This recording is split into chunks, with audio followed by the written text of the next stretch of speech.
Hi guys, my name is Mr. Kaushal and I am currently interning with the Lexicon company, and today I will talk about unlawful assembly. So basically section 141 of the Indian Penal Code talks about unlawful assembly.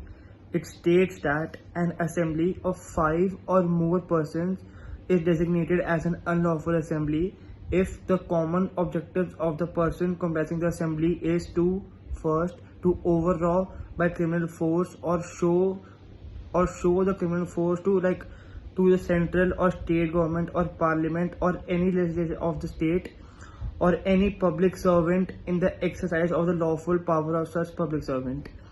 Second, to resist the execution of any law or of any legal process. Third, to commit any mischief or criminal trespass or other offense. Fourth, by means of criminal force or show of criminal force to any person to taken or obtain the possession of any property or to deprive any person of the enjoyment of the right of way or of the use of water or any other incorporeal right of which he or she is in possession of the enjoyment, or to enforce any right or supposed right. And last, by means of criminal force or show of criminal force to compel any person to do what he is not legally bound to do. So basically, what is an object of section 141? So section 141 of the IPC prohibits the use of criminal force by 5 or more persons with a design to do any of the acts set out in this section. In earlier times, even the mere assemblance of people was regarded as a menace to the public peace and therefore regarded as unlawful. However, with the growth of democratic institutions and civilization, the assembling of men became a necessity and recognized as one of the basic rights of man. Hence, an assemblance of men, however large, is not per se legal. It becomes so when they meet for an unlawful purpose, as stated in section 141 of the IPC, since the law regards such a gathering as conducive to rioting and disorder. So what are the essentials of a lawful assembly? So basically, to constitute an unlawful assembly, the following conditions must be fulfilled. As first, there must be an assembly of 5 persons. Second, the assembly must have a common object. And third, the common object must be to commit one of the 5 illegal objects specified in the section. So basically, an assembly of 5 or more than 5 persons combined for one or the other purposes indicated in section 141 is declared in law as unlawful assembly. In fixing the number of persons for an unlawful assembly at 5, section 141 IPC has made a departure for the English law, under which an assembly of only 3 persons constitute an unlawful assembly.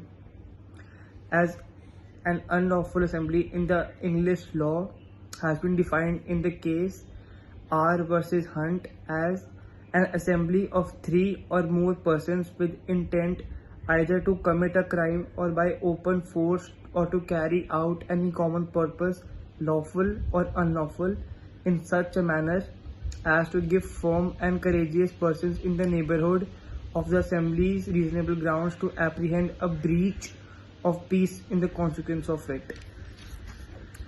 Now, the assembly must have a common object. This law does not declare a mere assembly of men, however large, but illegal unless it is inspired by an illegal object.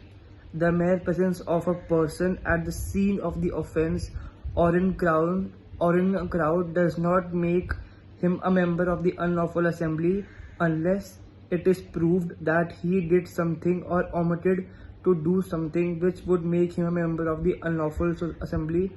In other words, it must be proved that the persons had a common object, that they were actuated with the common object, and the object was one of those set out in the section 141 of the Indian Penal Code. The word object means the purpose to design to do a thing aimed at, and the object must be common to the persons who comprise the assembly.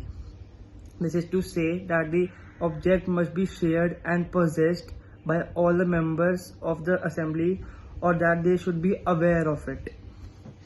So basically, mere presence in the assembly is not sufficient, as the Supreme Court has more than once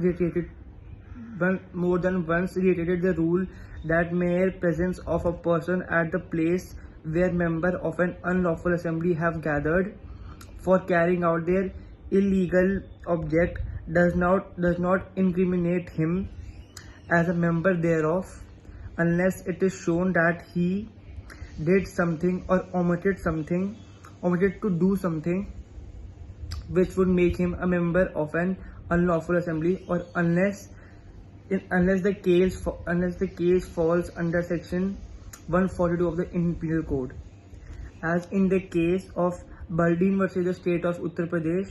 All the appellants who were original inhabitants of the village were convicted for murder for some refugees settled there by the government.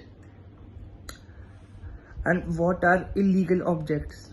As stated earlier, an assembly of 5 or more persons is designated as an unlawful assembly if the common object of the person composing that assembly is any of the following of 5 objects declared under section 141 of the IPC, which are stated as: first, to overthrow government by criminal force; second, to resist the execution of law or legal process; third, to commit an offence; fourth, forcible possession or disposition of any property; and last, to compel any person to do any illegal acts. Thank you.